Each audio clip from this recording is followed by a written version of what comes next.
de nuestro estado de ánimo. Pero tú no cambias. Tú eres el mismo ayer, hoy y siempre. Es por eso que hoy podemos saber que tú estás aquí. Que tú estás aquí y te damos gracias. Porque sabemos que el hecho de que tú estés aquí no depende de nosotros. No depende de nosotros. Depende de tu gracia. Hoy vivimos ese regalo y podemos disfrutarlo como iglesia. Sin importar nada. Hoy podemos venir al trono de la gracia para hallar el oportuno socorro para nuestra alma. Hoy podemos disfrutar del lugar que Dios nos introdujo a través de Jesucristo.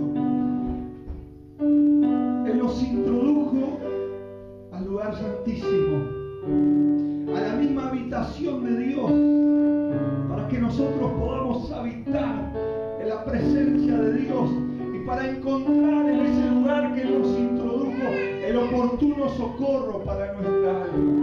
En Él está el socorro para nuestra alma. En Él está lo que tú necesitas. Y hoy Dios quiere hablarte. Señor, gracias te damos. Gracias. Gracias. Gracias. En el nombre de Jesús. Amén. Y amén. Gloria a Dios. Gloria a Dios. Gloria a Dios. El Señor les bendiga. Amén. Gloria a Dios. ¿Quién vive? Ya sabemos que Cristo vive. Amén. Y Él reina y quiere gobernar nuestra vida y nuestros corazones. Te invito a abrir tu Biblia en el libro de Mateo capítulo 14, versículo 22.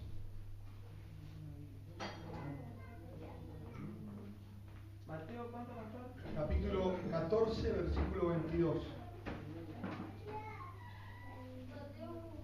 Yo le puse como título entre lo natural y lo sobrenatural.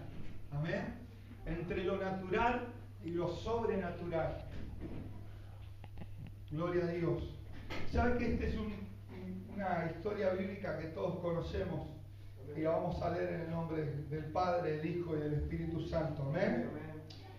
Enseguida Jesús hizo a sus discípulos entrar en la barca e ir delante de él a la otra ribera, entre tanto que él despedía a la multitud. Despedida la multitud, subió al monte a orar aparte, y cuando llegó la noche estaba allí, como estaba, solo, y ya la barca estaba en medio del mar, azotada por las olas, porque el viento era contrario. ¿Cómo era el viento? Contrario. Mas a la cuarta vigilia de la noche, Jesús vino a ellos andando, ¿cómo? Andando sobre el mar. Y los discípulos, viéndole andar sobre el mar, se turbaron diciendo: un fantasma, y dieron voces de miedo. Pero enseguida Jesús les habló diciendo: ten ánimo, soy yo, no temáis. Entonces le respondió Pedro y dijo: Señor, si eres tú, manda que yo vaya a ti sobre las aguas. Y él dijo: ven. Y descendiendo Pedro de la barca, andaba sobre las aguas para ir a Jesús. Pero al ver el fuerte viento, tuvo miedo y comenzó a hundirse. Dio voces diciendo: Señor, sálvame. Gloria a Dios, hasta ahí la palabra del Señor. Dio voces diciendo: Señor, sálvame. Y vamos a leer uno más. En el momento Jesús extendió la mano, asió de él y le dijo: hombre de poca fe, ¿por qué dudaste? Hombre de poca fe, ¿por qué dudaste? ¿Sabe qué? Yo le puse este título entre lo natural y lo sobrenatural. Amén. Podemos ver, y hoy vamos a tratar de un personaje llamado Pedro. Y analizando la vida de Pedro podemos ver un Pedro caminando sobre lo sobrenatural y un Pedro también natural. Amén. Un Pedro que tenía los extremos. Un Pedro que se atrevía a desafiar aún lo natural, ¿no? Pero, ¿qué lo llevó a Pedro a poder vivir esa experiencia sobrenatural? Primero, fíjese en el versículo 1, dice que Jesús les da una orden a los discípulos. Les da una orden. ¿Cuál era la orden? La orden era que se suban a la barca y que vayan a la otra ribera. Esa era la orden. Automáticamente, ¿qué hicieron los discípulos? Acataron la orden. Amén. Porque una orden es algo que uno tiene que cumplir. Y cuando hablamos de orden, hablamos de edicto, estatuto, mandamiento, mandato, ordenanza. Amén. Y en aquella época, de pronto, cuando alguien daba una orden, se tenía que acatar la orden. Dice el libro de Samuel, capítulo 21, versículo 8, dice que la orden del rey es apremiante. Es apremiante, es algo que hay que cumplir o cumplir. No hay otra cosa. ¿Sabe que si había alguien que sabía de estas cuestiones de obedecer y de respetar las órdenes y de sujetarse a la autoridad, fue el centurión? ¿Se acuerdan del centurión? Aquel hombre que de pronto, vamos a ir a la Biblia, Mateo capítulo 8, versículo 8 y 9 vamos a leer.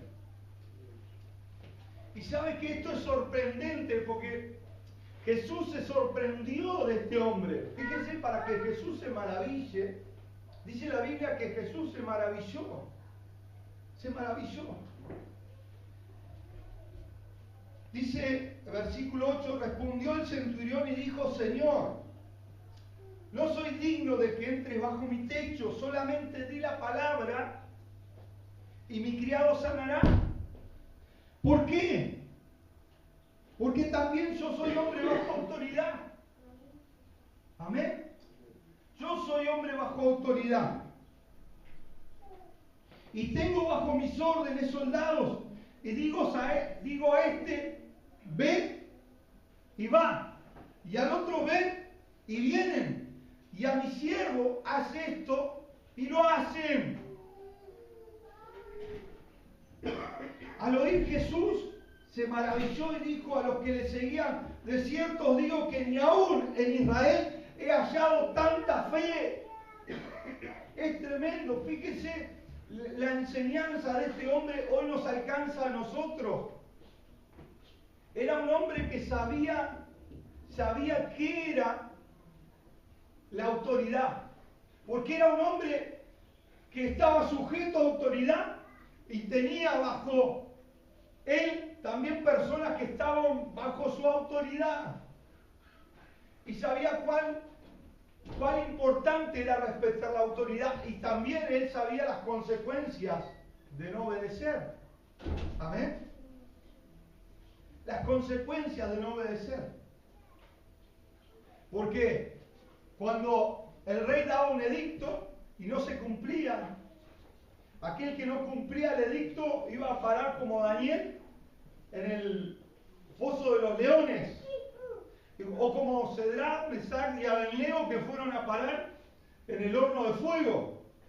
¿Por qué? Porque no acataron la orden del rey, porque lo que se había había un edicto que había que cumplir. Y todo aquel que no cumplía el edicto se tenía que someter y sujetar a las consecuencias. Amén. Entonces, si había alguien que sabía que el desobedecer traía consecuencias era el centurión porque él estaba bajo la autoridad máxima de él era el rey. Amén. Y él tenía personas que estaban bajo su autoridad. Ahora, fíjese, nos dejó una enseñanza que hoy nos marca. Ahora, ¿qué tiene que ver esto con lo que estamos viendo ahora? ¿Qué lo llevó a Pedro a vivir una experiencia sobrenatural? La obediencia. Estuvo dispuesto a obedecer la orden, aunque la orden que le fue dada era una orden media loca y extraña. Jesús le estaba diciendo, vení. Jesús le estaba diciendo, caminá sobre las aguas. ¿Pero qué le está diciendo Jesús? ¿Pero qué lo llevó a Pedro a vivir esa experiencia sobrenatural? ¿Ustedes qué creen? ¿Qué piensan? ¿Alguno de ustedes me podría decir qué creen ustedes que lo llevó a Pedro y no a los otros discípulos? ¿Qué creen ustedes? Porque la Biblia no me dice que los otros discípulos se pusieron locos y dijeron, nosotros, Jesús, nosotros. ¿O dice la Biblia eso? No dice la Biblia eso. La Biblia no marca que hubo otro que se atreviera, me imagino, los otros escondidos ahí en un rincón de la barca, asustados porque al principio